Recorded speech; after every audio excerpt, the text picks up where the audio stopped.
একই পরিবারের 3 সদস্যই পুলিশে কর্মরত, আর সেই বাড়িতেই রাতের অন্ধকারে চুরি। পাশাপাশি একই রাতে ওই পুলিশ পরিবারের পাশে আরও একটি বাড়িতে চুরির ঘটনায় রীতিমতো চাঞ্চল্য ছড়িয়েছে এলাকায়। ঘুমিয়েছিলাম, ঘুম থেকে উঠে দেখি আমার শোকেসের সব তালা খোলা, সব চাবি এলোমেলো করা আছে, ঘরে যত জিনিসপত্র ছিল সব বাইরে ফেলানো আছে, ব্যাগটা বাইরে ছিল, ঘরের দরজা খোলা ছিল, সামনের গেটে তালা ভাঙা ছিল।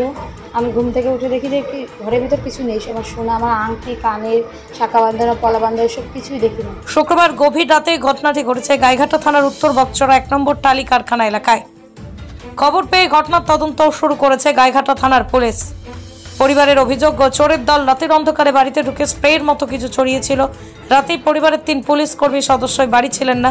শনিবার সকালে চুরির খবর পেয়ে বাড়িতে ছুটে আসেন তারা। পরিবারের বক্তব্য, চোরের দল তালা ভেঙে ঘরে ঢুকে আলমারি, শোকেস ভেঙে লণ্ডভণ্ড করে ঘরের জিনিসপত্র। পুলিশ কর্মী শান্তনু দাস জানান, প্রায় 200 গ্রামের মতো সোনার গহনা নিয়ে চম্পট দিয়েছে চোরের দল, যার আনুমানিক বাজার মূল্য প্রায় 12 থেকে 13 লক্ষ টাকা। আলমারি ভেঙে সবকিছু নিয়ে গিয়েছে। একই রাতে প্রতিবেশী রাখি বিশ্বাস নামে এক মহিলার বাড়িতেও চুরির ঘটনা ঘটে। সকালে রাখি দেবী ঘুম থেকে উঠে দেখেন তার বাড়িতেও চোরের দল এসে তালা ভেঙে ঘরে ঢুকে তাণ্ডব চালিয়েছে। তার দাবি, প্রায় 2 লক্ষ টাকা সোনা ও নগদ টাকা নিয়ে গিয়েছে। তিনিও থানার দ্বারস্থ হয়েছেন। দুটি ঘটনায় চোরের স্প্রে জাতীয় কিছু ছড়িয়েছে। এই চুরির ঘটনা ঘটিয়েছে, তারপরেই অভিযোগ এনেছেন পরিবারের সদস্যরা। পুলিশ ঘটনার তদন্ত শুরু করেছে। বাড়িতে না থাকার সুযোগ বললে ভুল হবে, অ্যাকচুয়ালি বাড়িতে ছিল। বাড়িতে মা প্রেজেন্ট ছিল, দিদি ছিল, ভাগ্নে ছিল, 3 জন এই রুমে, এই ঘরটাতে ছিল। আর পাশে একটা ছোট ঘর আছে, ওই ঘরটাতে বাবা থাকে সাধারণত। উনি আলাদাই, মানে রাত্রেবেলাটা গিয়ে থাকে, আবার দিনের বেলা এখানে খাওয়া দাওয়া সব কিছুই হয়, মাঝে মধ্যে ওই ঘরটাতে থাকে। তো আমি সকালবেলা ডিউটিতেই ছিলাম, ডিউটির ওখান থেকে বাবা দিদি হঠাৎ করে ফোন করছে, ভাই এরকম অবস্থা যে আমাদের বাড়িতে কিছু নেই, তালা ভেঙে সব কিছু নিয়ে গেছে। তো আমি তো তড়িঘড়ি করে বেরিয়ে এলাম, এসে তারপর দেখি বাড়িতে এই অবস্থা, কোথাও কিচ্ছু নেই, যা ছিল মোটামুটি সব ওই ঘর থেকে সব নিয়ে গেছে। আমার ঘরে সেরকম কিছু পাইনি। অ্যাকচুয়ালি আমার ঘরে আমার যে অ্যালবামটা ছিল ওরা টার্গেট করেছে জুয়েলারি বক্স, সেই বেস করে ওটা নিয়ে বেরিয়ে গেছে। হয়তো আমার জিনিসটা সেরকম এফেক্ট পড়েনি, কিন্তু ওই ঘরে ওর যাবতীয় যা ছিল সমস্ত কিছু, যা ক্যালকুলেশন করছি প্রায় অ্যাপ্রক্সিমেটলি 200 গ্রামের কাছাকাছি সোনা বাড়ি থেকে মানে নিয়ে গেছে। কিন্তু ওদের কোনো, যা শুনলাম, ওদের কোনো সেন্স ছিল না। এই কারণে বাচ্চাটাকে সকালবেলা ডাকছে, বাচ্চাটা 4 বছর বয়স, ওর কোনো মানে হুঁশ ছিল না। ওকেও বাবা এসে ডাকছিল, ওরও কোনো হুঁশ ছিল না। মেন গেটের তালা ভেঙেছে, আলমারি ভেঙেছে, ও ঘরে শোকেস ভেঙেছে, আমার ঘরে ড্রেসিং টেবিলটা ভেঙেছে।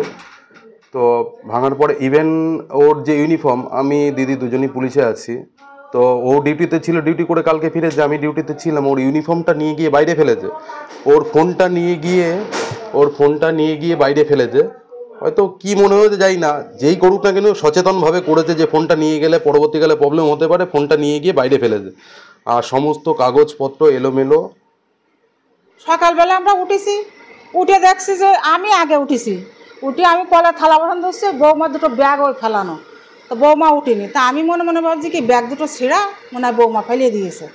আবার আমি এই তালা খুলেছি, খুলে আমি এদিকে এসে দেখছি কি এই তালা খোলা। তা এই তালা যখন খোলা, তখন আমি ভাবছি এনে আবার ওঠে মাঝে মাঝে ভোরবেলা। আমি বলছি তাহলে ভোর হয়ে গেছে মনে হয়, ওই জন্যে তালা খুলেছে আর তালা দেয়নি। খানিক পরেই দেখি যে তালা কাটা। এই তারপর কি দেখলেন বৌমার ঘরে? ওই বৌমার ঘরে যেয়ে দেখলাম যে সব এলো থাইলো। ঘুমিয়েছিলাম, ঘুম থেকে উঠে দেখি আমার শোকেসের সব তালা খোলা, সব চাবি এলোমেলো করা আছে, ঘরে যত জিনিসপত্র ছিল সব বাইরে ফেলানো আছে, ব্যাগটা বাইরে ছিল, ঘরের দরজা খোলা ছিল, সামনের গেটে তালা ভাঙা ছিল। আমি ঘুম থেকে উঠে দেখি যে ঘরের ভিতর কিছু নেই, আমার সোনা, আমার আংটি, কানের শাখা বাঁধানো, পলা বাঁধানো, সব কিছুই দেখি না। তখনই আমার মাকে, শাশুড়িকে ডাক দিয়েছি, দেখ আমার ঘরে কি কেউ ঢুকেছিল? বলছি না, কেউ তো ঢুকেনি। তখন দেখি আমার শোনা যায় না, সব কিছুই নেই। তখন আমি আমার হাজব্যান্ডকে ডাক দিই যে ওঠো, দেখো ঘরে থেকে সব চুরি হয়ে গেছে। তখন উঠে এসব দেখে যে কিছুই নেই।